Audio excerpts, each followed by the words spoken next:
0.2 यहां पर मापी गई है। और ये पूरा मैप आप यहां पर देखिए किस तरह से पड़ोसी देश नेपाल में 40 मिनट पर ये 4 जोरदार भूकंप के झटके महसूस किए जाते हैं। केंद्र जो है वो भूकंप का नेपाल यहां पर रहता है, जिसका असर जाहिर सी बात है हिंदुस्तान पर भी रहता है और हिंदुस्तान के कई राज्यों को भूकंप के झटके यहां पर झेलने पड़ते हैं। देखिए दूसरा झटका किस तरह से आया, तीसरा झटका किस तरह से नेपाल में आया, क्योंकि केंद्र पूरा नेपाल यहां पर रहा है। 2015 का दर्द नेपाल ने सहा है, हजारों जिंदगियों को यहां पर खोया है, अपनी धरती को कई सालों पीछे भेजा है। ऐसे में क्या तस्वीरें और क्या और जानकारी निकल कर आती है उस पर भी हमारी नजर बनी हुई है। लेकिन उत्तर भारत में भी तेज भूकंप के झटके महसूस किए गए, क्योंकि जो केंद्र यहां पर रहा है वो नेपाल रहा है। ऐसे में जाहिर सी बात है जो सबसे बड़ा असर पड़ता है वो हिंदुस्तान की धरती पर पड़ता है, हिंदुस्तान के राज्यों में पड़ता है। 5 जोन यहां पर तय किए गए हैं। पहला जोन अमूमन सुरक्षित होता है, बहुत ज्यादा झटके वहां पर महसूस नहीं किए जाते।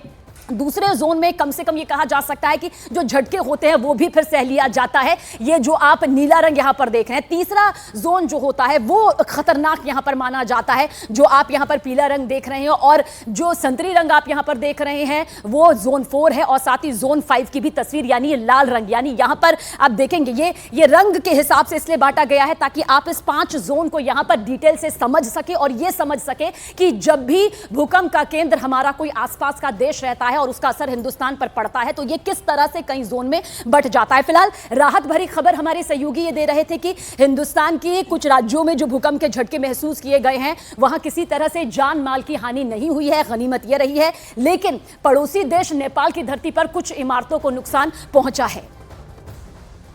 अभी का जो भूकंप जो आया है वो बेसिकली पश्चिमी नेपाल मतलब वेस्टर्न नेपाल रीजन में है, जो कि हमारे उत्तराखंड के रीजन से सटा हुआ है जोन है। और ये जो अर्थक्वेक जहाँ आया है वो हमारे जो 2 प्लेट्स हैं, जो इंडियन प्लेट और यूएसएन प्लेट, उसकी कोलिजन बाउंड्री पर आया है। और अगर पास्ट में भी अर्थक्वेक देखें तो यहाँ पर नवंबर में भी अर्थक्वेक आ चुके हैं, अभी रिसेंट में जनवरी में भी आए हैं, दैट इज 6.3 मैग्नीट्यूड का अर्थक्वेक था, ठीक है, जो कि दिल्ली में भी फेल्ट हुआ। अभी का जो अर्थक्वेक आया है वो अगर यहाँ पर आप मैप देखेंगे तो ये जो है 6.2 का है, जो कि बहुत सैलो डेप्थ पर था, मतलब 5 किलोमीटर डेप्थ पर आया अर्थक्वेक ही आया है, जो कि 14:51 पर आया। और अभी तक इस अर्थक्वेक के आने के बाद, क्योंकि जैसे बड़े अर्थक्वेक आते हैं उसके बाद उसके आफ्टर शॉक्स भी होते हैं, तो ये अर्थक्वेक जो अभी आए हैं उसके अभी तक हम लोग 2 आफ्टर शॉक भी रिकॉर्ड कर चुके हैं इस रीजन में। जैसे आप देख रहे हैं रेड वाला जोन देख रहे हैं, ये 2 आफ्टर शॉक उसी रीजन में 10 किलोमीटर के अराउंड में आ चुके हैं। और जैसा कि मैंने पहले ही बताया कि ये कोलिजन बाउंड्री यहाँ पर अगर पास्ट में भी देखें तो बड़े अर्थक्वेक आ चुके हैं, जैसे नवंबर में आए हैं 5.8 के, 6.2 के जनवरी में आए, और अभी जो है ये 6.2 का फिर ये अर्थक्वेक है। ये सब जितने भी अर्थक्वेक हैं ये सब वेस्टर्न नेपाल में कंसंट्रेटेड है। और एक कोलिजन बाउंड्री जहाँ स्ट्रेस बिल्डअप होता है और एनर्जी जब स्ट्रेस बिल्डअप होता है तो अगर उसकी जो रॉक की कैपेसिटी होती है उसकी बियॉन्ड जाती है तो वो ब्रेक होता है, और ब्रेक होने पर अर्थक्वेक आते हैं। तो जैसे हिमालयन कोलिजन बाउंड्री अर्थक्वेक आते रहते हैं। अगर ये अर्थक्वेक देखा जाए तो कहाँ फेल्ट हुआ, अगर इसकी इंटेंसिटी की बात की जाए, अर्थक्वेक की इंटेंसिटी अगर देखा जाए तो 6 था, जो कि हम लोग ने इमीडिएटली अर्थक्वेक जैसे डिसमिनेट किया उसका 6। और दिल्ली में अगर आप देखें तो ये स्लाइटली फेल्ट था, मतलब 3 की मैग्नीट्यूड थी दिल्ली रीजन को जो कवर करता है।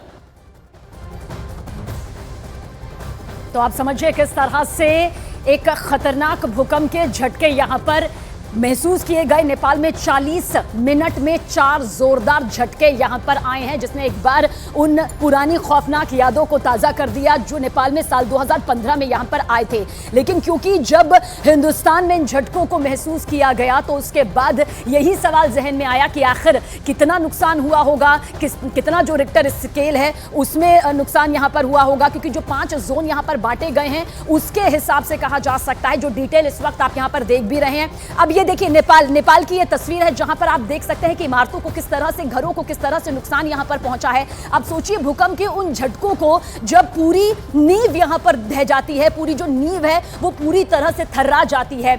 उम्मीद अभी भी यही करेंगे कि किसी तरह के जान का नुकसान यहां पर ना हुआ हो, क्योंकि माल के नुकसान की भरपाई जरूर हो जाती है, लेकिन जिंदगी जब जाती है तो लौटनी नामुमकिन हो जाती है। लोगों का क्या कुछ कहना रहा, किस तरह से वो दहशत में आ गए, वो भी आप सुने।